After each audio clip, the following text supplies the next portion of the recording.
দেখতে দেখতে ৩ মাস কেটে যাওয়ার পর অবশেষে রাইয়ের জীবনে সেই কাঙ্ক্ষিত সময়টা চলে এলো। হ্যাঁ বন্ধুরা, ভিডিওতে লাইক দিয়ে দেখতে থাকুন। যে মুহূর্তে কিনা রাইয়ের সকালবেলায় হঠাৎ করেই মনে হয় যে না, কেন আমার মধ্যে এরকম চেঞ্জেস আসছে, আর তার থেকে বড় কথা কেন আমার গা ঝিমঝিম করছে, গা গোলাচ্ছে, এই সব কিছু সিমটমস তো একটাই দাঁড়াচ্ছে যে আমি হয়তো বা কোনো মতে কনসিভ করেছি। কিন্তু এই জিনিসটা যে করেই হোক না কারণ আমাকে নিজে থেকে গোপন রেখে অনির্বাণের কাছ থেকে আমাকে এটাকে কনফার্ম করতে হবে, কারণ আমি কোনো মতেই চাই না যে অনির্বাণ এই বিষয়টাকে নিয়ে বড্ড বেশি মাতামাতি করা শুরু করে দিক কোনো রকম কোনো কনফার্মেশন ছাড়া। অন্যদিকে রাই যখন প্রেগনেন্সি টেস্ট কিট নিয়ে ওয়াশরুমে গিয়ে প্রেগনেন্সি টেস্ট করে, ঠিক সেই সময় রাই যখন কিটে থাকা টেস্টের রিপোর্ট পজিটিভ দেখতে পায়, তখন রাই চমকে ওঠে এবং বলতে থাকে যে আজকে আমার জীবনে এত বড় একটা দিন, অথচ অনির্বাণ আমি কোনো মতে তোমাকে বলবো কি বলবো না সেই দ্বিধাদ্বন্দ্ব থেকেই আমি কোনো মতে পার করতে পারছি। অন্যদিকে অনির্বাণ সাত সকালবেলায় রাইকে কোথাও নিজের পাশে না দেখতে পেয়ে চমকে ওঠে এবং অনির্বাণ বলতে থাকে যে কী ব্যাপার, রাই সাত সকালবেলা কোথায় চলে গেলো, এখন যে সময়, এখন তো অফিস যাওয়ার সময় না, তাহলে ও কোথায় গেল।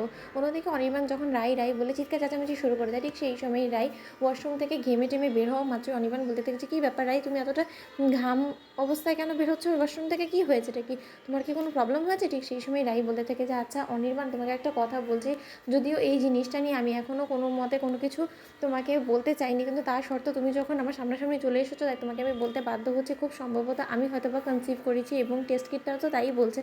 ঠিক সেই সময় অনির্বাণ আবেগ আপ্লুত হয়ে রাইকে জড়িয়ে ধরে বলতে থাকে যে রাই, অবশেষে আমাদের জীবনে সেই কাঙ্ক্ষিত সময়টা চলে এলো যখন কিনা আমরা বাবা মা হতে চলেছি, তাই তো রাই, এই যাত্রায় আমাদের এই স্বপ্নটা কোনো মতে ভাঙবে না তো রাই।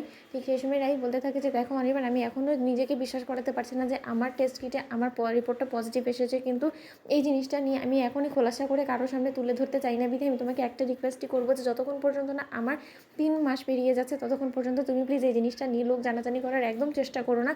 আমরা প্রথমে ডক্টরের সাথে গিয়ে এই বিষয়ে কথা বলি, তারপরে দেখি যে ডক্টর আমাদেরকে কী অ্যাডভাইস দেয়, ডক্টরের অ্যাডভাইস অনুযায়ী আমরা চলি। তারপরে যদি দেখি যে না, আমার প্রেগনেন্সিটা ঠিকঠাক মতন চলছে এবং আমার পজিটিভ রিপোর্টটাই আসল রিপোর্ট, তাহলে একমাত্র আমরা এই জিনিসটা সকলকে জানাবো, এর আগে নয়। অনির্বাণ, এই বিষয়ে আমি কোনো মতে কোনো রকম কোনো অবহেলা করতে চাই না। তখন অনির্বাণ বলতে থাকে যে রাই, তুমি তোরা ঘাবড়াচ্ছ কেন বলো তো, তুমি কাকে ভয় পাচ্ছ। তখন রাই বলতে থাকে যে কেন অনির্বাণ, তুমি বুঝতে পারো না, কেন জানি না আমার সবসময় নীলাঞ্জনার জন্য ভয় কাজ করতে থাকে আমার মনে। সবসময় আমার মনে হয় যে ও এতদিন ধরে আমার যে পরিমাণে ক্ষতি করার চেষ্টা করেছে, এবার আমার সন্তানের খবর জানা মাত্র ও আমার সন্তানের উপরে নিজের হাত বাড়িয়ে আমার সন্তানকে ও কোনো কিছু দিয়ে না আবার মেরে ফেলার চেষ্টা করে। তখন অনির্বাণ বলতে থাকে যে ও নজর দেওয়া তো দূরে থাকো, ও কোনো দিনও আমাদের সন্তানের দিকে হাত অবধি বাড়াতে পারবে না।